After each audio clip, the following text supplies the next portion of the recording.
Bonjour tout le monde, alors j'espère que vous allez bien, que ça se passe bien pour vous sur les marchés en ce moment. Alors c'est vrai que c'est pas évident puisqu'on est dans un marché baissier et que lorsqu'on fait du trading sur les actions, c'est pas évident de surperformer dans un tel marché. Alors justement, ça m'est venu une idée en fait, j'avais initié un document, alors je propose des formations depuis 2012 et en 2017 je crois, j'avais initié un document en format PDF qui expliquait ce que je faisais en marché baissier. Donc ce document a pas mal évolué au fil de ces dernières années. Et puis, et là, ça m'est venu, vu qu'on est dans un marché baissier, je me suis dit, tiens, si j'en faisais une vidéo, et donc je viens d'en faire une vidéo qui va vous présenter pas mal de choses. Et cette vidéo, je l'ai intitulée Mon guide pour surperformer en marché baissier. Alors ce guide repose sur 22 ans d'expérience sur les marchés financiers. Alors voilà, malheureusement j'ai connu beaucoup de cracks.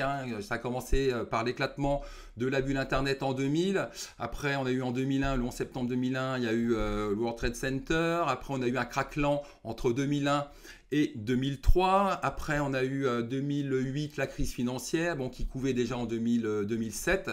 Elle a continué jusqu'à début 2009. En 2011, j'ai connu aussi la crise des dettes souveraines avec la faillite, quasi-faillite de la Grèce. 2018, on a eu un crack lent sur le compartiment small cap et puis un véritable mini crack sur le CAC 40 et sur les indices US en fin d'année en décembre 2018. En 2020, on a eu le Covid, donc gros marché baissier. Et en 2022, on a notre nouveau marché baissier. Donc voilà, j'ai connu tous ces cracks, je suis encore là, j'ai survécu, j'ai surperformé. D'ailleurs, il y a même mon track record à l'appui qui est disponible sur mon site DR Bourse ou Dr Bourse. Et dans ce guide, justement, j'ai voulu un peu synthétiser tout ce que j'ai pu voir au cours de ces derniers cracks. Je partage mes observations, mes constats, mes recettes, mes stratégies, mes astuces que j'utilise en marché baissier. J'essaie de vous donner un maximum de pistes. Alors, ce sont des directions à prendre. Après, dans la partie 4, vous verrez, je donne pas mal d'exemples de titres. Mais ça ne veut pas dire qu'il faut forcément acheter ces titres ou vader les titres. Ce ne sont que des exemples. Dans la première partie, je reviens brièvement sur la définition d'un marché baissier. La deuxième partie, je vais aborder brièvement aussi la psychologie adoptée en marché baissier, notamment pour les personnes qui vont trader les actions et les indices. Partie 3, c'est que faire sur le marché action. Partie 4, c'est la partie la plus conséquente du guide. C'est les actions, les types d'actions à trader en marché baissier en fonction des différentes situations. Donc il y a pas mal d'exemples. Je présente différents types de titres. Alors il y a des exemples de VAD. Alors ça ne veut pas dire que parce qu'il y a un titre qui est présenté en exemple de VAD qu'il faut le vader demain. Pas du tout. Je ne sais même pas si je vais les vader ou si je vais acheter les titres que j'ai présentés. Et la partie 5, c'est une partie qui aborde brièvement le trading sur indice. Alors c'est vrai que moi, je trade rarement les indices à la baisse, mais dans un marché baissier, il faut essayer pour surperformer, il est nécessaire de prendre des positions baissières sur les indices. Définition d'un marché baissier. Alors, je ne vais pas trop m'attarder là-dessus, car en fait, on peut avoir plusieurs définitions. La définition qu'on verra le plus souvent, c'est celle qui nous dit que dès qu'un indice perd 20% depuis son dernier plus haut, on va considérer que cet indice est rentré en marché baissier, qu'il est rentré en bear market. D'autres vont regarder la MM200, vont regarder l'indice et quand l'indice coupe cette MM200 par le bas, on va considérer que cet indice est rentré en bear market. Et puis d'autres vont vont s'appuyer sur une config graphique classique.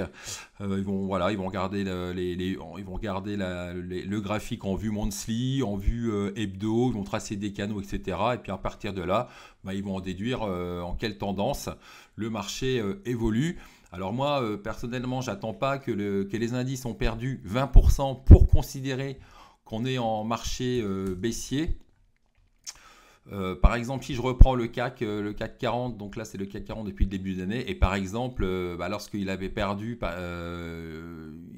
suite à l'invasion de l'Ukraine par la Russie, là j'ai pas attendu qu'il perde 20% pour considérer qu'on était en marché baissier. Là aussi, lorsqu'on voit ce genre de séquence, une séquence baissière avec 2, 4, 6 chandeliers rouge qui s'enchaînent avec des baisses assez conséquentes, des formations de gap baissier, etc. Là, moi, j'attends pas que là aussi qu'on perde 20% pour dire qu'on est en tendance baissière. On est en tendance baissière sur le CAC depuis pas mal de temps. Et généralement, les marchés baissiers font suite à une macroéconomie dégradée. Alors, ça peut être des stats décevantes, ça peut être une inflation forte, hein, comme on peut le voir en ce moment, des relèvements de taux qui sont décidés par les banques centrales. Ça peut être aussi une suite de profit warning de sociétés qui peuvent un peu altérer le moral des investisseurs et qui entraînent derrière des baisses sur les indices. En tous les cas, ce qu'il faut savoir, c'est lorsqu'on est dans un marché baissier, les mauvaises nouvelles vont être encore plus nombreuses et surtout elles seront plus fortement sanctionnées. On aura beaucoup de profit warning, on aura des sociétés qui vont donc avertir sur leurs résultats, qui vont réviser à la baisse leurs prévisions et les sanctions derrière vont être beaucoup plus prononcées, voire excessives. Hein. C'est vraiment typique de marché baissier.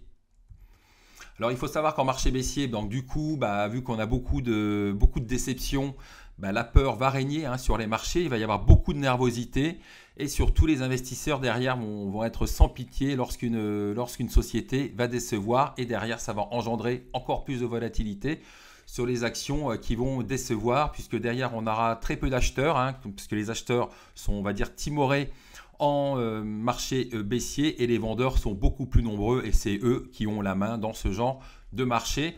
Et derrière ça, quel est l'impact de tout ça? La conséquence, c'est quoi? C'est des variations qui vont être violentes sur les indices, qui vont être capables de varier de 1% en quelques minutes. Et aussi, ça va être de gros écarts qu'on va pouvoir constater sur des titres, des baisses de 10-15% qui vont devenir la routine. Et là, justement, c'est les titres des swaps, ils vont être encore plus massacrés. J'y reviendrai, il y a eu pas mal d'exemples encore ces derniers temps. Et aussi, un des faits marquants en fait, des marchés baissiers, c'est qu'on a des flux vendeurs sur les marchés actions. C'est-à-dire qu'en fait, on va avoir des actions, des titres de qualité et qui vont subir des ventes en continu, sans rebond, et ça tout au long d'une séance, plusieurs séances. Et donc ça, c'est typique de marché baissier, c'est-à-dire qu'en fait, ces flux vendeurs peuvent être provoqués par des flux sortant des marchés actions ou par un gérant en fait, qui est en train d'alléger sa ligne. En marché baissier, ce qu'on va voir souvent, c'est que lorsque les sociétés vont publier, lorsqu'elles publient de bons résultats, ces publications vont être vendues. Les investisseurs vont être vraiment plus exigeants, ils vont attendre vraiment d'être surpris à la hausse et finalement une publication qui est bonne mais qui est en ligne avec les attentes ne va pas suffire et derrière ça va entraîner des prises de bénéfices. Et une autre caractéristique d'un marché baissier, c'est les liquidités. C'est-à-dire qu'en fait, la liquidité va fondre sur pas mal de titres. Des titres vont être moins liquides. La liquidité donc va disparaître des carnets d'ordre. On va avoir des carnets d'ordre qui sont beaucoup plus creux avec un spread achat-vente qui va être creux. On a même pu le voir sur des titres comme Eramet généralement qui sont vraiment très liquides. Et on a pu le voir la semaine dernière avec un spread qui était, à un moment, on était sur du 0,7%, ce qui est énorme sur un titre comme Eramet. On avait un acheteur, je ne sais pas moi, qui était à 71 et on avait le meilleur vendeur à 71,5 par exemple. Et ça, c'est quand même inhabituel sur ce genre de titre. Donc tout ça, c'est cette diminution de la liquidité dans les carnets d'ordre va encore engendrer de la volatilité. Et si on a encore de la volatilité, on aura encore plus de nervosité. En marché baissier, ce qui va être aussi caractéristique de ces marchés baissiers, ce sont des nombreux faux signaux à l'achat et à la vente. C'est-à-dire qu'en fait, vu qu'on a moins de liquidité, en fait, il va y avoir des titres qui vont casser des résistances, qui vont casser des résistances dans des volumes très faibles. Et derrière, d'autres vont en profiter justement de l'afflux d'acheteurs. Et d'autres, les vendeurs, vont profiter des quelques acheteurs qui vont avoir tradé la cassure de la résistance pour venir vendre leur ligne. Donc derrière, ça provoque des faux départs, des faux breakouts. Donc on a un breakout qui va durer, titre qui prend 1% ensuite à la cassure de non-résistance. Et puis ça va retomber, on va dire, dans la demi-heure qui suit, car il y aura les vendeurs qui se seront pointés pour alléger leur ligne. Donc dans ce genre de marché, trader, c'est compliqué et il y a de nombreux pièges, qui sont tendus du fait justement de la nervosité, que les titres soient moins liquides, etc. Et dernière caractéristique des marchés baissiers, on a pu le voir cette semaine avec, non c'était la semaine dernière pardon, avec le CAC, hein, sur la séance du mardi, le CAC qui a repris 4,24%. Une des caractéristiques des marchés baissiers, je vous l'ai dit, il y a de la nervosité, il y a de la volatilité et il y a aussi des rebonds qui peuvent être très violents. Donc là, on a pu en voir un justement donc le mardi 4 octobre. Alors attention, c'est pas parce qu'on voit ce genre de rebond que ça y est, le marché, que les ennuis, que les soucis sont terminés. Hein. C'est seulement des petits rachats de short, et puis après qui ont été suivis par des déclenchements d'algo. Et puis on voit d'ailleurs que la tendance baissière, par exemple, là, pour prendre cet exemple, qu'elle est toujours là, puisque malgré ce rebond, l'indice, le CAC, il reste bordé par cette oblique baissière. Et lorsqu'on regarde les performances des indices européens et mondiaux, là on voit tout de suite que tous les indices, les indices européens, le CAC, il est à moins 18 en year to date depuis le début de l'année. Les indices américains, eux, ils sont à plus de 32% même pour le Nasdaq. Donc là, vraiment, on est en grosse tendance baissière, même, on peut le dire. Et puis, ce que je vous expliquais sur les carnets d'ordre, hein, c'est, vous voyez, par exemple, alors là, effectivement, le carnet d'ordre, là, le titre est clôturé. Par exemple, voilà, je vous parlais d'un spread très élevé. C'est que les carnets d'ordre, en plus, ne sont pas vraiment remplis. Et ce qui donc va engendrer encore plus de volatilité. Alors après, pour ceux qui sont plus expérimentés, on peut essayer de jouer par rapport à ça. Mais derrière, voilà, l'impact, c'est des titres qui sont capables de grimper, alors des titres quand même plus liquides, moins liquides, sur lesquels il y a moins d'échanges que Eramet. Il y a des titres qui vont être capables de prendre 10% avec, ça sera peut-être plutôt des micro-caps, mais qui vont être capables de prendre 10% avec 50 000 € échangés dessus. Alors, quelques exemples de titres qui ont beaucoup chuté, où on peut voir beaucoup de volatilité. Alors là, certes, ces titres ont déçu, mais si on n'était pas en marché baissier, la volatilité sera quand même beaucoup plus faible. On a Atos, par exemple, qui a perdu, par exemple, depuis le mois de juin, le titre a perdu, on va être un peu feignant, le titre a perdu 72%, alors je ne fais pas le total depuis le début de l'année. Il y a eu des titres comme Orpea, mais dès qu'il y a un titre, par exemple, Kerus, petite SS2I, regardez là, une publication, on va dire, en ligne, et derrière, pouf, grosse baisse, ça se dégage sur le titre. Le titre a perdu une trentaine de pourcents en ligne droite, alors que la publication n'est pas si mal. La psychologie de marché à adopter en marché baissier, alors ça concerne surtout les compartiments actions et indices. Alors c'est vrai, pour les débutants, ce sont des marchés quand même à éviter, ils sont difficiles, ils sont voire imprévisibles. Pour les expérimentés, c'est déjà difficile. Alors pour les débutants, franchement, autant s'abstenir, autant observer, rester spectateur, car ce sont des marchés quand même difficiles, dangereux. Et dans ce genre de marché, il est préférable d'avoir aucune certitude. Il faut se préparer vraiment à tout scénario. Et il faut bien se dire qu'en marché baissier, les mauvaises surprises sont beaucoup plus nombreuses. Et on peut même avoir des titres en portefeuille qui résistent bien, qui surperforment. Et puis un beau matin, ces sociétés vont revoir à la baisse leurs résultats, vont annoncer une mauvaise nouvelle concernant leur rentabilité, une inflation trop forte et derrière, une rentabilité qui va être affectée. On peut avoir un titre aussi qui va avoir une belle tête et puis voilà, on peut avoir le titre va perdre 5-7% sans raison. Voilà, c'est ça les marchés baissiers, c'est qu'il y a beaucoup de mauvaises surprises. Et donc c'est pour ça que je vous dis qu'il faut vraiment se préparer à tout scénario et que dans ce genre de marché, il faut vraiment faire preuve d'encore plus d'humilité. C'est-à-dire qu'en fait, on peut très bien avoir performé un matin, être dans le bon sens, avoir vadé, acheté, etc., être bon. Et l'après-midi, si on s'enflamme de trop, généralement le marché est là pour nous reprendre des gains. C'est vrai que ça va très très vite. Donc la moindre erreur dans un marché baissier et derrière, elle se paye vraiment cash. Et c'est pour ça aussi que je dis souvent à mes abonnés qu'il faut vraiment rester très prudent et que trader, c'est aussi ne pas trader.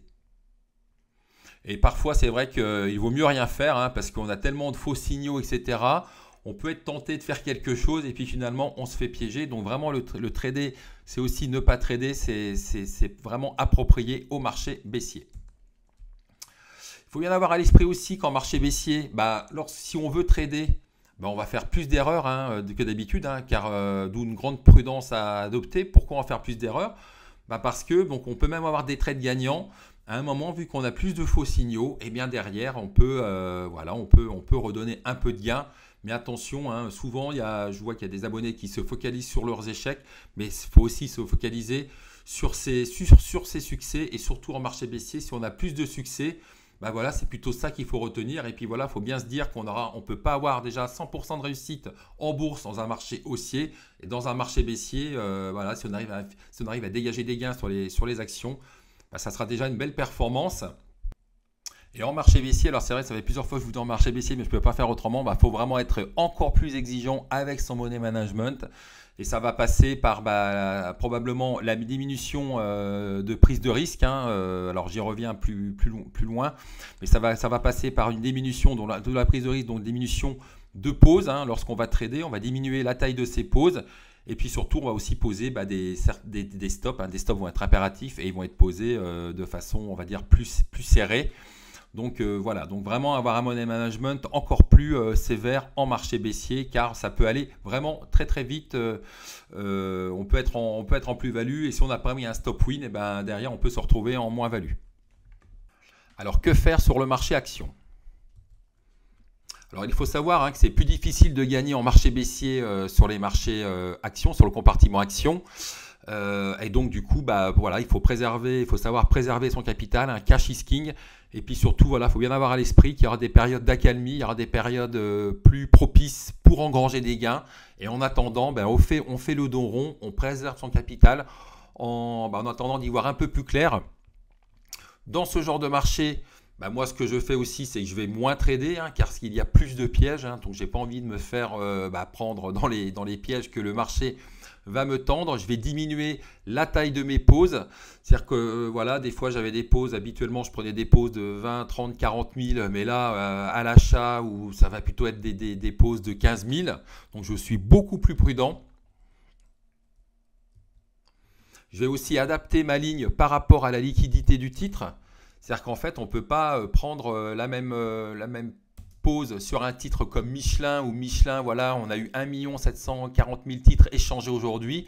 On ne peut pas prendre la même taille de ligne que sur un titre comme Claranova. Claranova aujourd'hui, si je veux prendre, si le carnet d'ordre était comme ça là en pleine séance, si je veux acheter une ligne, si je veux passer à l'achat sur une ligne de 20 000 euros, là ça va quand même poser problème, et je risque de taper assez haut dans le carnet d'ordre. Donc là, dans ce genre de... Donc, lorsque je vois ce genre de carnet d'ordre, je vais adapter la taille de ma ligne par rapport à la liquidité du carnet d'ordre. C'est vrai que les marchés, quand je vous le disais, comme je vous l'expliquais, les mauvaises nouvelles sont nombreuses, mais je reste quand même sur le qui-vive, car il peut y avoir des bonnes nouvelles qui peuvent rester inaperçues. Donc je veux continuer de suivre les marchés de près, je continue de suivre l'actualité, car il y aura toujours des opportunités. Mais par contre, c'est vrai que je vais plutôt privilégier donc le trading de news et l'intraday. Le trading de news, j'y reviens dans la dernière partie de ce document. Et aussi, quand je vais trader en intraday, je vais essayer de ne pas être trop gourmand. C'est-à-dire qu'en fait, quand je vais être en plus-value, je vais pas, quand je vois que ça n'enchaîne plus trop, que le titre commence un petit peu, on va dire, à patiner, à ne plus trop monter, là, je vais commencer à prendre mes gains. Donc, je suis beaucoup plus prudent et je prends mes gains beaucoup plus rapidement, parce que des gains latents, dans un marché baissier, vous avez une mauvaise nouvelle et vos gains latents vont se transformer en moins-value latente. Donc, il faut vraiment être très, très attentif dans ce genre de marché. Alors bien évidemment, dans un marché baissier, on va tenter des ventes à découvert, mais notamment sur des large caps, des titres du CAC, j'y reviendrai plus bas, car c'est des valeurs qui ont très peu de chances de se faire acheter. Je rappelle sur une VAD, la perte peut être illimitée, donc c'est quand même important de faire des VAD sur des grosses valeurs bien liquides, des valeurs du CAC 40, des titres comme LVMH, comme je sais pas moi, TEP, Kering, etc., etc. Mais voilà, vraiment trader des titres qui ont peu de chances de se faire acheter, ça serait quand même dommage de vader un titre et puis le lendemain qu'une OPA soit annoncée. Alors vous allez me dire, ouais, mais ça serait vraiment pas de bol. Mais ouais, c'est vrai que le risque est très très faible. Mais sur un titre du SRD, avec pas un titre du CAC 40, mais un titre du SRD, c'est peut-être il y a plus de chances. Mais alors, par contre, sur les titres du SRD, là, ce que je vais faire, j'ai plutôt privilégié l'intraday. Et sur les titres du CAC 40, j'ai plutôt, je vais privilégier déjà les titres qui présentent des configurations qui me vont bien pour vader. J'y reviens plus bas. Mais voilà, j'ai plutôt privilégié des titres qui ont surtout peu de chances de se faire acheter. Et surtout, ma technique de trading, lorsque je vais vendre à découvert, ça sera des cassures de support. J'y reviens. Et bien sûr, à chaque fois qu'on vade, hein, le stop est impératif. Alors aussi, une des astuces, alors je vous parlais de trading de news d'intraday, mais aussi une des astuces qu'on peut utiliser en marché baissier, c'est suivre les recommandations d'analystes. Hein. C'est vrai que chaque matin avant l'ouverture, ils nous sortent des notes avec des objectifs généralement qui sont revus à la baisse, évidemment en marché baissier. Je vous dis, les mauvaises nouvelles s'accumulent. Et des fois, il y a des titres qui ont perdu 30-40%. Et il y a un analyste derrière qui va encore dégrader le titre et l'envoyer encore plus bas. Donc, il faut vraiment être à l'affût de toutes ces dégradations de notes d'analystes, hein, puisque derrière, il y aura peut-être quelque chose à tenter. Alors, moi, je l'ai déjà fait sur Atos. Sur Eramet, je l'ai raté. Parce que derrière, dans un marché baissier, les notes d'analystes vont peser un peu plus lourd encore sur les cours et donc elles vont être suivies vraiment de près par les traders, par les algos et derrière, une dégradation donc peut entraîner vraiment une dégringolade d'un titre. Hein. On a pu du titre concerné, on a pu le voir par exemple la semaine dernière, c'était sur Eramet. Et là, regardez donc une dégradation de 2 analystes le même jour. Et regardez derrière l'impact, c'est une baisse de 20%. Donc voilà, c'est vraiment ça aussi qu'il faut surveiller, les dégradations de notes d'analystes. Et tout à l'heure, je vous expliquais que les rebonds étaient violents. Donc il faut vraiment être prêt, avoir des liquidités pour pouvoir trader les rallyes haussiers. Mais par contre, c'est vrai qu'en rallye haussier, là aussi, hein, on devra adapter sa ligne. Donc vraiment réduire les tailles de ces lignes. À cause de ces carnets d'ordre qui sont toujours creux. Et on a pu voir des rallyes haussiers. Hein, on a pu les voir durant les mois de juillet et mars. Donc on a beau être en marché baissier, il y a des rallyes haussiers qui durent. Alors après leur durée peut varier de quelques jours à quelques semaines. Mais voilà, faut bien avoir à l'esprit qu'il y a dans un marché baissier, les titres, les indices ne font pas que baisser. Il y a des rebonds qui peuvent être très violents. On en a déjà parlé, mais aussi on peut avoir vraiment des hausses qui peuvent se prolonger sur plus d'un mois. On a pu le voir entre le 5 juillet et la mi-août. Alors les actions à trader en marché baissier, donc il y a pas mal de choses à dire dans cette partie. Et ce que je voulais déjà dire, c'est qu'il est quand même primordial de bien choisir ses titres d'un point de vue fondamental, que ce soit en VAD, c'est-à-dire en vente à découvert ou à l'achat. Pourquoi je vous dis ça? Parce que lorsque vous avez un titre qui est endetté, il aura plus de chances de se faire attaquer en vente à découvert. Et inversement, un titre qui aura un fondamental solide avec, une belle trésorerie, il aura un potentiel baissier moins important ou alors il aura tendance à beaucoup plus vite rebondir. Donc d'où l'intérêt de regarder un peu le fondamental, même sans être expert, de regarder au moins savoir si le titre il est endetté ou pas et s'il est rentable. Et donc le type d'action à trader en marché baissier, va falloir plutôt privilégier les titres liquides, les big cap, les leaders de marché, les titres qui sont suivis par les gérants, qui sont à la mode. Donc c'est ces titres-là qu'il faut suivre de près. Il faut éviter les titres peu liquides, même s'ils apparaissent décotés, car ils peuvent aller encore plus bas. On a pu le voir avec Exahome ou Lexibook, deux titres peu liquides qui ont certes, alors j'y reviens dans les communiqués, mais en tous les cas, ces titres-là, ils sont un peu fuis par les gérants parce que donc les gérants, eux, dans ce genre de marché, ils vont privilégier la liquidité sur les titres. Et c'est vrai que Lexibook, le titre avait publié d'excellents résultats annuels.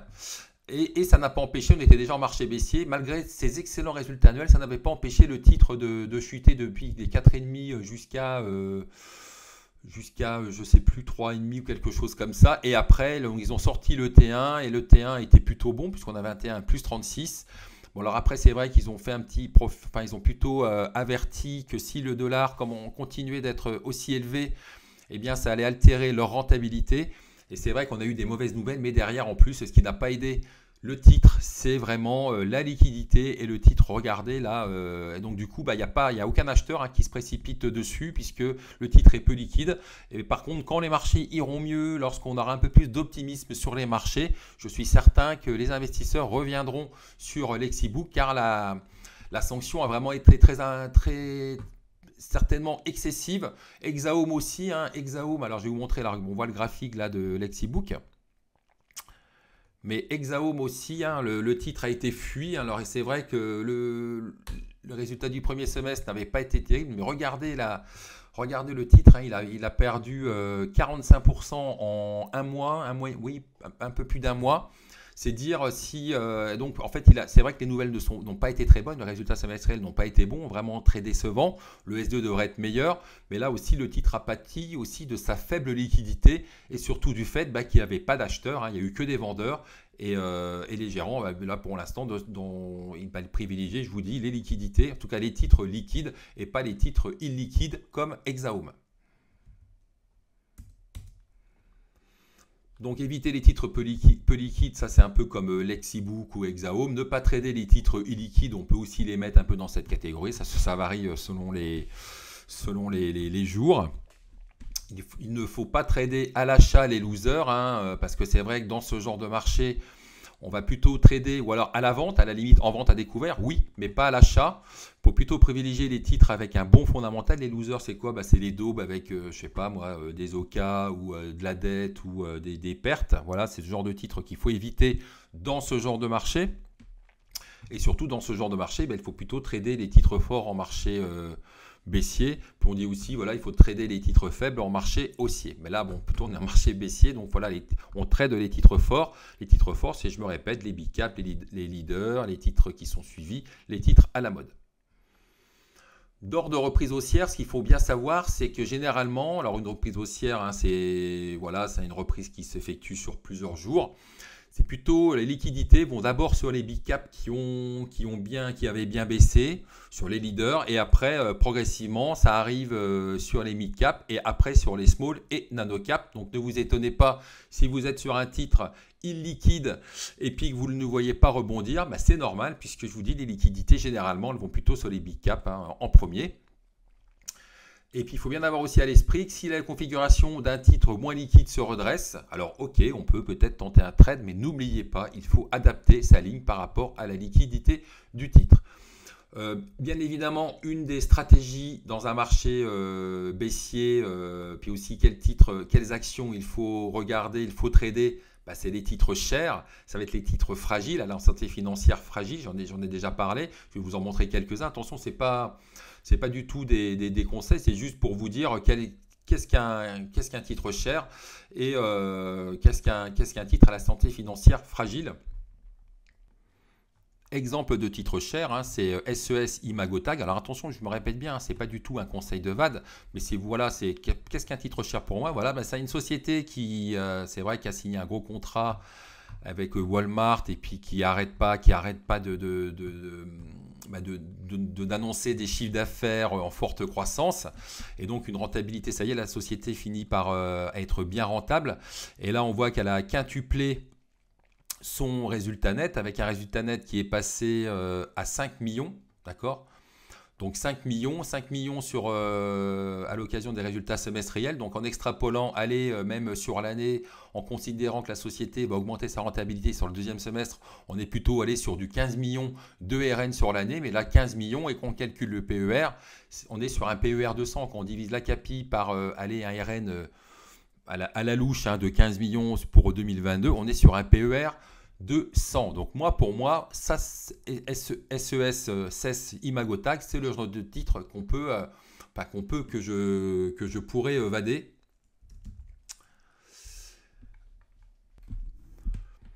Donc vader ce genre de titre, ça va reposer sur quoi? Ça va reposer par des cassures d'obliques haussières, des cassures par le bas, avec des zones de support. Là, on peut voir, donc le titre est très cher déjà, donc pour moi, c'est une cible.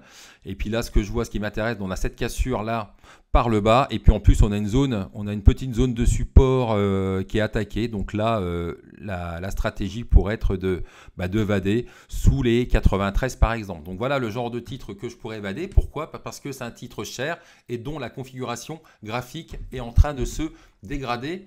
Alors après, il y a des titres, on va dire, d'excellente qualité, mais qui se payent sur des ratios quand même assez élevés, hein, comme LVMH. Donc LVMH, c'est un monstre du luxe, des résultats exceptionnels depuis pas mal d'années. Mais là, pareil, hein, quelle serait la stratégie de vente à découvert? Là, on est sur une zone de support, donc ça pourrait être de vader sous les 594 par exemple. Voilà, sous les 594,5. Ça peut être une stratégie de vente à découvert. Il y a aussi TEP par exemple, hein, Téléperformance, hein, qui, moi, je trouve, se paye sur des ratios toujours très élevés. Là aussi, la stratégie serait de vader sous les 249. Donc voilà le genre de titre, hein, que je peux trader. Donc voilà pour vader. Pour vader, je vais m'appuyer sur la valorisation. Donc je vais plutôt privilégier les titres chers. Et puis après, bien évidemment, les titres dont la configuration graphique se dégrade, hein, qui arrivent à proximité de support, et puis quand ça casse le support, pouf, on pose une vente à découvert. Alors attention, hein, pour tous ceux qui ne connaissent pas les ventes à découvert, je vous déconseille fortement. C'est plutôt réservé justement aux personnes qui connaissent ce que c'est déjà une vente à découvert, et puis aux personnes qui ont plutôt de l'expérience sur les marchés. Alors qu'est-ce qu'un titre fragile? Par exemple, le titre Alstom pour moi est un titre très fragile. Très fragile dans la mesure où on a des dettes de 3,6 milliards pour une trésorerie de 810 millions. Et comme c'est une société industrielle et qu'elle va consommer l'électricité, etc., alors certes, elle ne produit pas qu'en Europe, derrière, je pense qu'elle va souffrir de l'inflation, de l'envol des coûts énergétiques. Donc voilà, c'est le genre de titre aussi, je trouve, qui est une belle proie pour une vente à découvert. Alors là, mon critère, c'est plutôt une santé financière délicate. Donc le titre Alstom a perdu en 2022 45,74%. Et lorsque je regarde la config en daily, là on voit vraiment qu'il y a il y a des gros mouvements baissiers dessus, hein, vraiment. En plus, c'est pas très beau, hein. Et si on veut survivre en marché baissier, si vous voulez faire des plus-values, c'est le genre de titre, hein, qu'il faut vader, des titres fragiles comme ça. Là, on voit dans une zone de support, mais attention, si le support des 16 est cassé, ça pourrait déclencher des ventes à découvert, hein, sous les 16. Donc voilà, Alstom avec une santé financière fragile. Donc voilà le genre de titre qu'on peut, que je vais moi trader. Donc des titres cher, avec une santé financière fragile, et puis dont la configuration graphique, hein, se dégrade avec des cassures de support par exemple. Alors aussi, on peut très bien évidemment vader des titres avec des bons fondamentaux, mais si ça casse un support, là aussi il faut vader. Donc voilà, il n'y a pas de... Mais c'est vrai que moi, j'aime bien regarder le fondamental, puisque généralement, quand on a un fondamental fragile, derrière, le titre est plus fragile, donc va lâcher plus facilement, notamment, je pense, aux titres endettés, surtout en plus dans un contexte de relèvement de taux, où toutes les sociétés endettées, on va dire, sont fuies par les investisseurs, puisque ces sociétés, vu qu'elles sont endettées, le relèvement de taux va augmenter leurs frais financiers liés à leur endettement. Alors oui, au niveau des titres que je vais trader en marché baissier, donc je vais trader à l'achat aussi sur excès baissier des titres qui m'apparaissent peu valorisés, ou des titres qui sont modérément valorisés ou au bon fondamental mais qui ont beaucoup baissé. Je m'explique, en fait, c'est vrai qu'il y a pas mal de titres que je surveille, donc que je vais surveiller tous les jours, et lorsque je vois un titre qui perd 6-7% sans raison, alors que le marché est à -2, enfin que le CAC est à -1, que tous les autres titres, il n'y a pas vraiment d'alerte, et qu'il y a vraiment un seul titre avec un bon fondamental qui perd 7-8% en séance, et ben là, je vais me précipiter sur le titre. Enfin, déjà, je vais regarder le titre, je vais le suivre. Et puis après, je vais essayer de trader, de trader un rebond en intraday. Alors, par exemple, j'ai fait ça récemment là, sur Quadient. Bon, je fais ça assez régulièrement. Alors, Quadient, le titre, la société avait publié de bons résultats semestriels en fait, hein, qui ont été salués en début de séance. Ça, c'était, je crois, le mardi 27 septembre. Ils ont publié lundi soir. Donc, des résultats qui sont salués le lendemain avec une hausse de 2,7%. Alors bon, le chandelier était quand même pas terrible. Le titre avait dû ouvrir, je crois, à plus 5, plus 6. Et puis après, voilà, il avait un peu reflué. Donc on avait, voilà, il y avait des analystes derrière qui avaient remonté qui avaient plutôt confirmé leurs objectifs de cours, etc. Donc des titres, des résultats, on va dire, plutôt pas mal du tout. D'ailleurs, qui avaient entraîné d'ailleurs une hausse du titre, hein, ce qui est quand même assez rare en ce moment. Et puis le lendemain, le titre a perdu jusqu'à 8,5%. Et c'est là, là, à ce moment-là, j'ai tradé le titre parce que je me suis dit, attends, la veille, les résultats sont salués. Et le lendemain, le titre abandonne 8,5%. Plus il a perdu 8,5% dans des volumes, on va dire, pas très importants. Et donc après, moi, qu'est-ce que j'ai fait? J'ai attendu que le titre se stabilise. Je l'ai suivi en UT 5 et 15 minutes. Et puis après, j'ai tradé le titre. Hein. Je crois que c'était là, voilà, regardez. C'était le mardi 28. Donc là, on voit ça lâche en début de séance. Après, ça... Et puis après, alors je ne sais plus en quelle unité de temps je l'ai tradé. Je crois que c'était en UT 5 minutes. Bon, en tous les cas, voilà, c'est le genre de stratégie que je vais utiliser en marché baissier. C'est que je vais être à l'affût d'excès baissiers intraday qui, moi, m'apparaissent injustifiés sur des titres peu valorisés. Et puis après, je vais tenter de jouer des rebonds sur ces titres-là, donc avec Quadient. Donc ça, c'est une de mes stratégies aussi en marché baissier. Après, ce que je vais faire aussi, je vais privilégier plutôt à l'achat les titres qui ont une santé financière solide, voire des sociétés rentables. Donc ça, c'est lors de phase de rebond, ça je vous l'ai déjà dit. Et puis aussi, je vais aussi trader des excès baissiers intraday, mais qui m'apparaissent là aussi, parce que c'est vrai que Quadient, on avait un bon fondamental, bon, ça me paraissait complètement injustifié. Et parfois, il y a vraiment même des mouvements dans des marchés baissiers qui peuvent être encore plus violents. Et ça, par exemple, on a pu voir ça il y a quelques semaines sur Exclusive Networks. Alors le titre Exclusive Networks, donc là, c'était le jeudi 22, il clôture à 18,06 €. Et le lendemain, je ne sais pas pour quelle raison, mais le titre a commencé à baisser. Donc il y a eu une vente de bloc à l'ouverture et derrière le titre a perdu jusqu'à 23%.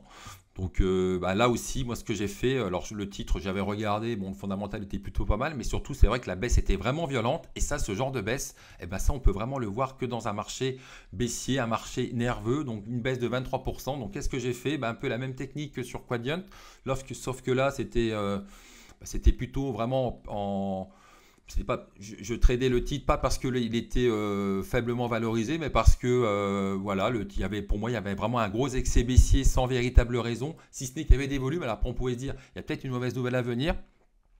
Donc j'ai tradé le titre. Alors après voilà, j'ai peut-être fait 10%, mais le titre a perdu bizarrement jusqu'à 25% en séance. Et là il a finalement clôturé à moins 14. Et puis après il a fini sur les séances d'après, il a fini par se reprendre un peu. Donc voilà, c'est le genre de mouvement que je vais chercher sur les marchés. Il y a eu aussi Claranova qui a été pas mal attaqué la semaine dernière. Donc là, même topo sur Claranova. C'est vrai que le titre, bon, un peu déçu, mais c'est vrai qu'après il y a eu certainement des dégagements de gérants, mais le titre là, sur la séance du lundi 3 octobre, il a perdu jusqu'à, pareil, je crois, plus de 15%, enfin, plutôt autour des 13-14%. Non, ouais, voilà. Le titre a perdu jusqu'à 13% en séance. Au début, les volumes étaient faibles, et puis après, je pense qu'il y a eu des stops qui se sont déclenchés, et puis après, ça a créé un peu de panique sur le titre. Et puis, je vous dis, comme il y a de la nervosité, les acheteurs ne se précipitent pas et puis après voilà, ça panique et donc voilà, c'est ce genre de trade que je vais rechercher, donc trader des excès baissiers en intraday. Et c'est ça que je vais privilégier donc dans un tel marché. Alors après, il faut vraiment être à l'affût. Tout à l'heure, je vous disais fallait vraiment regarder, être à l'affût des news, etc. Il ne fallait pas perdre le contact avec le marché. Il faut vraiment être à l'affût des grosses news, hein, vraiment les news qui sont assez très, très importantes, hein, pour les sociétés concernées. Par exemple, lorsque McPhy Energy annonce qu'elle va toucher un financement de 114 millions alors que la trésorerie est que de 200 millions, là derrière quand même on a une rentrée de trésorerie très conséquente, et derrière qu'est-ce qui se passe? Et bien normalement on doit avoir une forte réaction du titre. Donc voilà, c'est le genre de news que je vais surveiller.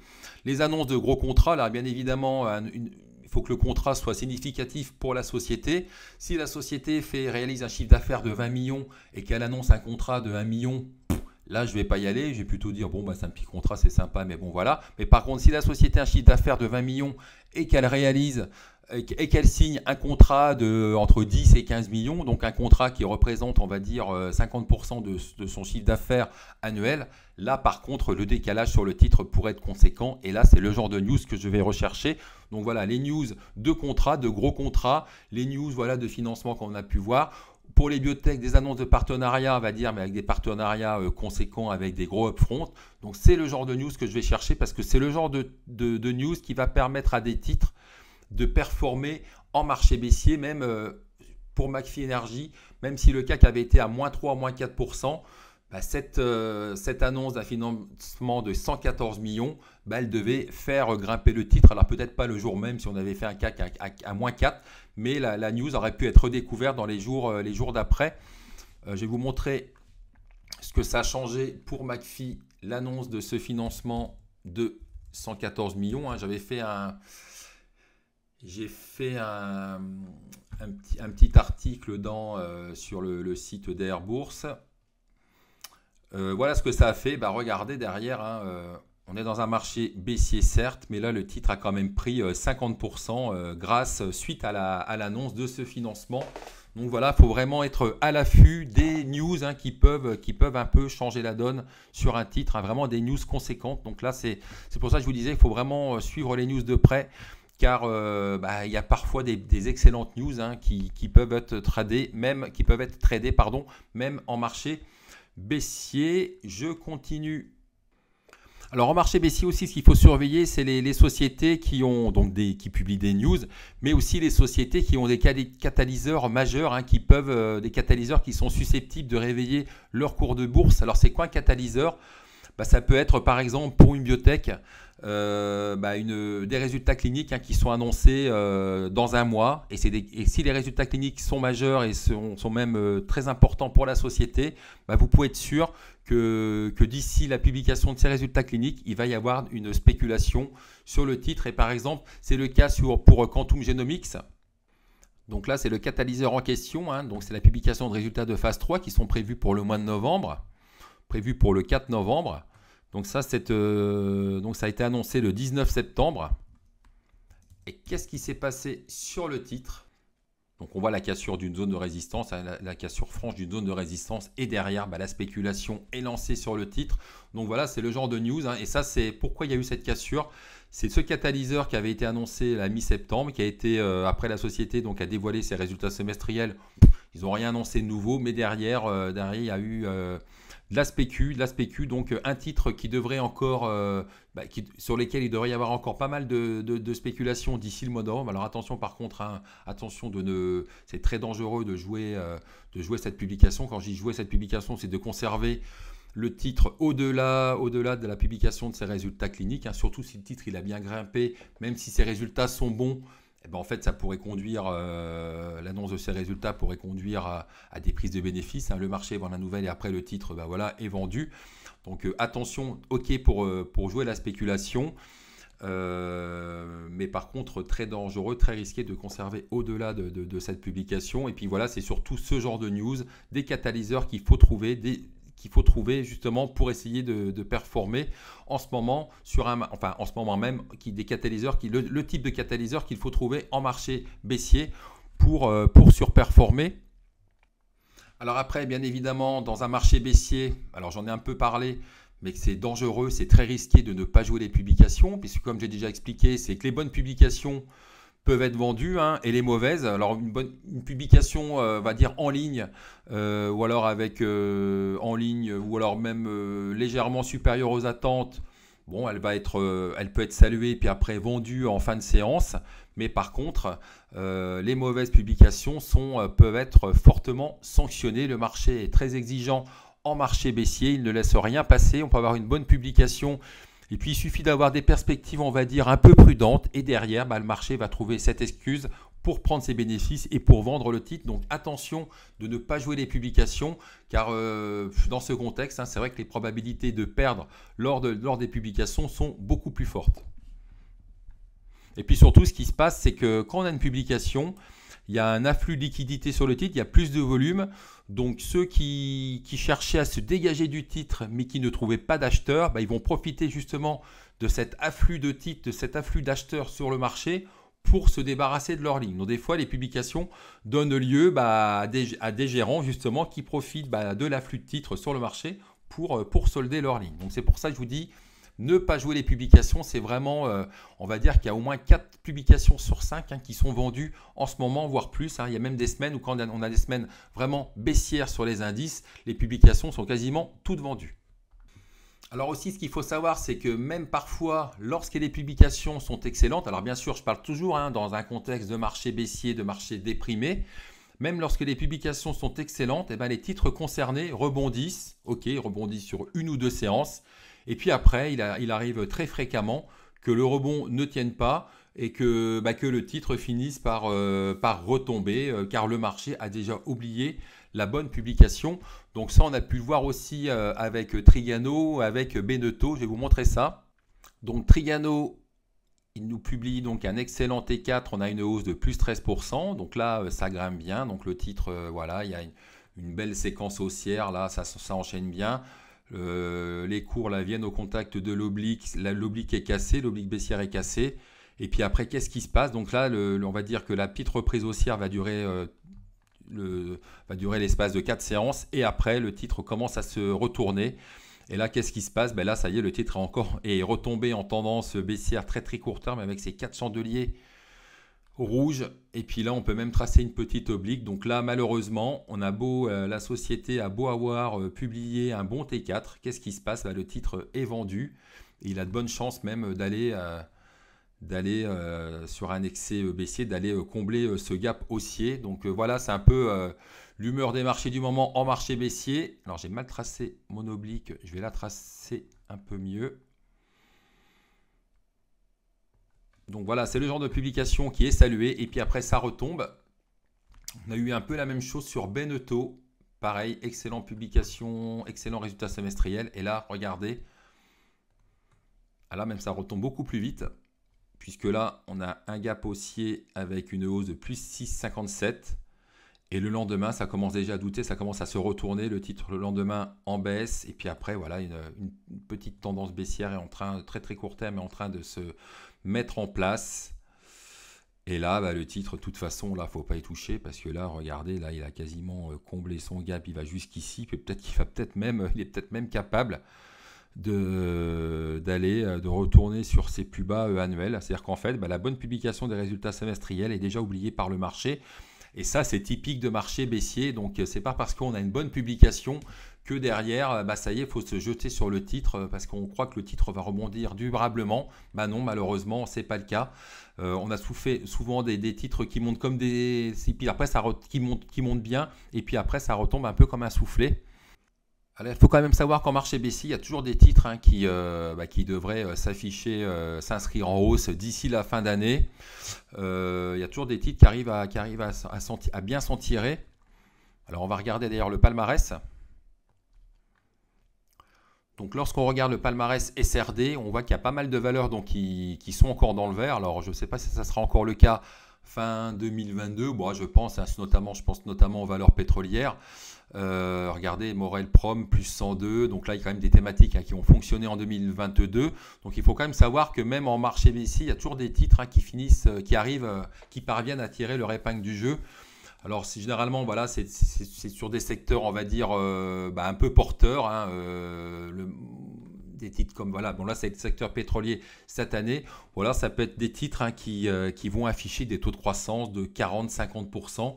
Et là, c'est le genre de titres hein, qui peuvent surperformer même en marché baissier. Donc là, pour le coup, je vous laisse chercher, il y a quelques titres comme ça. Mais il y a quand même des titres hein, qui sont capables justement de surperformer malgré le fait que les marchés sont déprimés. Alors j'aurais peut-être dû vous le dire au début, mais c'est vrai que dans le marché baissier, le fondamental n'est plus vraiment pris en compte par les investisseurs. Hein. D'ailleurs, on a pu le voir là quand je vous montrais les exemples de Trigano ou de Beneteau. On a des bonnes publications, des bons résultats. Les publications sont saluées dans un premier temps, mais malheureusement, ça ne tient pas. Les hausses ne tiennent pas dans un marché baissier. Les fondamentaux ne suffisent pas. Et puis surtout, les gérants, eux, font face aussi à des vagues Il y a des particuliers qui veulent vendre leurs SICAV parce qu'ils ont peur. On est dans un marché baissier. Voilà, les SICAV vont baisser, donc ils ont peur de perdre davantage d'argent. Donc ils vont vendre leur part. Et derrière, les gérants n'ont pas d'autre choix pour refaire des liquidités. Ils doivent vendre des titres, même des titres de qualité. Pour refaire des liquidités et après pour justement pas pour les reverser à leurs clients. Donc le fondamental ne marche pas dans un marché baissier ou difficilement.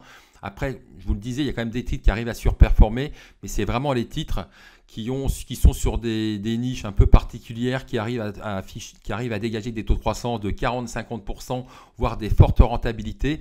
Mais des valeurs industrielles comme Trigano ou Beneteau, les sociétés ont beau avoir rassuré, et les investisseurs recommencent à broyer du noir, se disent que ils ont peut-être mal évalué leurs coûts énergétiques, etc. Et d'ailleurs, les investisseurs redoutent rapidement. Et derrière, les titres qui apparaissent peu valorisés ne trouvent toujours pas acheteurs et retombent. Donc c'est pour ça que je vous dis que le fondamental ne compte plus vraiment. Il y a souvent des excès baissiers, des titres avec des bons fondamentaux. Mais vu qu'il n'y a pas d'acheteurs et vu que la peur règne sur les marchés, ces titres-là continuent de glisser et ne trouvent pas preneur. Donc dans ces cas-là, pour régler un peu, pour vous aider dans ce genre de situation, là, il faut vous appuyer sur l'analyse technique parce que c'est vrai que voilà, on voit que Beneteau, on avait un gap, mais là tout de suite, comme ça se dégrade à court terme, et là il faut vendre. C'est pas la peine de conserver. Idem pour Trigano. Là le titre, on voit tant qu'il est sous cette oblique, il sera baissier. Donc on sait qu'on a un bon titre, mais voilà, il risque d'être attiré par la borne basse de son gap haussier. Donc on a un bon titre, mais là ça ne suffit pas malheureusement. Et ça rend donc les conditions de marché, je vous dis, difficiles. Alors c'est ce que je vous disais aussi tout à l'heure, il arrive qu'une news passe inaperçue ou qu'elle soit saluée plusieurs heures après l'ouverture des marchés, voire les jours suivants. Alors ça peut arriver justement, alors ça a été, bon, je ne l'ai pas trop vu cette année encore, mais il y avait déjà vu des grosses news en marché baissier. Alors les titres surperformés, au lieu de perdre 7 ou 8% comme ses petites copines, le titre ne perdait que 2%, il surperformait parce qu'il y avait eu la bonne news. Et puis après, quand le calme revient, les investisseurs revoient la news et puis hop, c'est généralement le titre qui a publié la bonne news qui rebondit en premier. Donc ça, c'est vraiment très important. Même si vous voyez des bonnes news et que les news ne sont pas saluées de suite, ça ne veut rien dire. Elles peuvent être saluées plus tard. Et on a pu le voir par exemple, alors j'ai pu le voir, je ne sais pas exactement, mais il y a eu Inventiva, il y a eu une grosse vague spéculative sur Inventiva. Ils avaient annoncé un partenariat dans la Nash en Chine. L'annonce de ce partenariat est saluée avec un titre qui prend plus 14%. Et puis là, de façon inexplicable, le titre retombe. Donc là, je me dis, mais attends, mais c'est quoi ce délire? Bon, ce n'était pas un partenariat énorme, mais quand même un partenariat encourageant qui méritait quand même au moins que le titre se stabilise ou au moins que le titre se reprenne, parce que le titre, quand même, il avait beaucoup baissé. Et puis là, étonnamment, alors je ne sais pas ce qui s'est passé, peut-être que c'est certains investisseurs qui se sont réveillés après coup. Mais en tous les cas, le titre s'est bien repris. Donc là, on voit le jour de l'annonce du partenariat. Donc plus 14. Après, le lendemain, regardez, c'est un peu comme sur Beneteau ou Trigano. Ça retombe, moins 12. Donc moi, j'avais pris une ligne dans la descente. J'avais déjà une ligne, j'avais pris une ligne. Là, ça retombe. Là, on a un moins. Donc le titre, il repère. Malgré la bonne nouvelle, le titre perd 22,5%, c'est du délire total. Et puis, je ne sais pas pourquoi, pour quelle raison, le titre s'est repris sur le marché américain. Donc après, le marché, la valeur qui est cotée sur Euronext a suivi le marché américain, puisqu'il y avait des volumes énormes sur le marché américain. Et le titre, de façon inexplicable, s'est repris, puisque là, il vient de reprendre depuis ses plus bas. Et puis depuis les plus hauts, il a pris jusqu'à 123%. Et là, il a clôturé. Et puis finalement, en quelques séances, il a repris 76%. Donc voilà, c'est le genre de comportement qu'on peut avoir dans un marché baissier.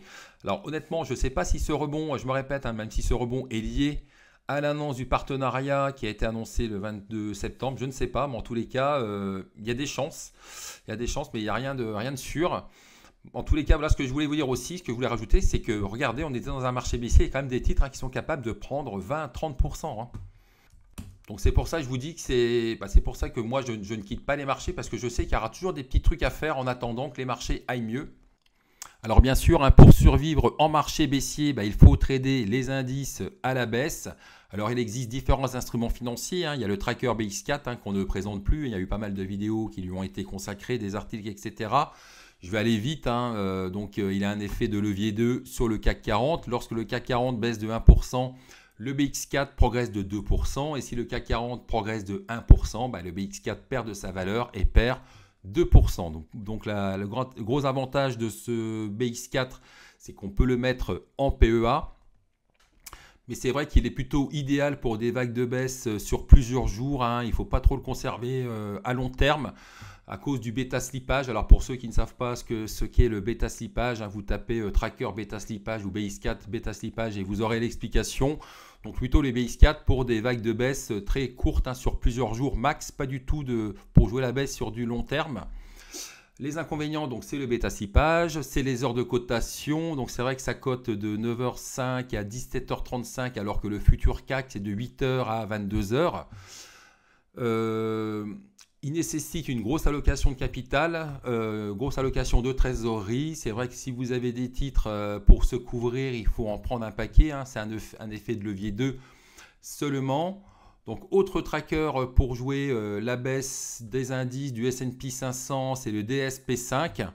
Pareil, il a un effet de levier 2. Là, je vous ai mis, alors je peux vous montrer la notice qui est ici. Donc voilà, -2, inverse, etc. Bon, vous regarderez, peut-être que je mettrai le lien. Bon, attention, moi je ne suis pas du tout sponsorisé par Lyxor. Donc ça, c'est pour les trackers. Et moi, ce que je préfère, ce que je vais privilégier, c'est plutôt les certificats Turbo Put illimités sans date d'échéance sur le CAC 40 notamment. Alors pourquoi je privilégie ce genre d'instrument? Parce que l'effet de levier est plus important. Alors l'inconvénient, c'est qu'on ne peut pas le mettre en PEA, il est que sur le compte titre. Mais surtout, voilà, il nécessite beaucoup moins d'allocation de trésorerie. Et puis surtout, donc, on a de la trésorerie pour pouvoir continuer de trader. Et puis surtout, il est indexé sur le futur CAC, c'est-à-dire qu'en fait, voilà, je peux en acheter à 8h du matin et je peux le vendre à 22h. Quand vous avez des indices américains, par exemple, je ne sais pas, qui sont en hausse, et puis après, qui se retournent, vous avez encore moyen d'acheter, de prendre une position baissière sur le CAC à 21h. Donc c'est vraiment l'intérêt de ces turbo put illimités, donc il n'y a pas de date d'échéance. Par contre, attention, donc c'est des produits très risqués. On peut perdre tout son investissement dessus. Si on investit 1000 €, on peut perdre 1000 €. On ne peut pas perdre plus sur ces turbo put. Et puis de toute façon, l'objet de cette vidéo, c'est pas de vous expliquer le fonctionnement du certificat. Bon, j'avais fait une vidéo pour mes abonnés, d'ailleurs, qui est privée, qui est réservée à mes abonnés. Bon, je ne vais pas le faire là sur YouTube. En plus, je ne veux pas que ça soit assimilé à de la pub pour ce genre de produits. Mais en tous les cas, c'est le genre de produits qui peuvent avoir des effets de levier 30 ou 40 et du coup par rapport à un BX4 à levier 2, on consacre 10-15 fois moins de liquidité sur le put que sur le BX4.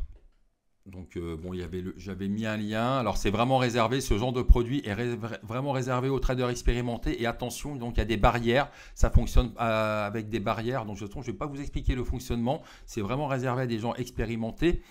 Mais voilà, par contre, on peut perdre tout son investissement si la barrière est touchée par le certificat. Bon, voilà, pour ceux qui ne connaissent pas, je vous invite à à regarder le mode de fonctionnement de ce genre d'instrument.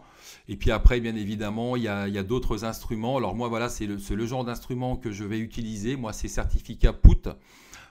Après, pour jouer la baisse sur les titres, hein, je vous l'ai dit, hein, autant l'évader, ça ne sert à rien de prendre, parce que ces certificats existent aussi sur les titres, hein, sur les titres du CAC 40, on peut acheter des certificats, mais pour moi, ça ne sert à rien, c'est plutôt mieux c'est préférable, je trouve, de l'évader directement, en mettant un petit peu de levier.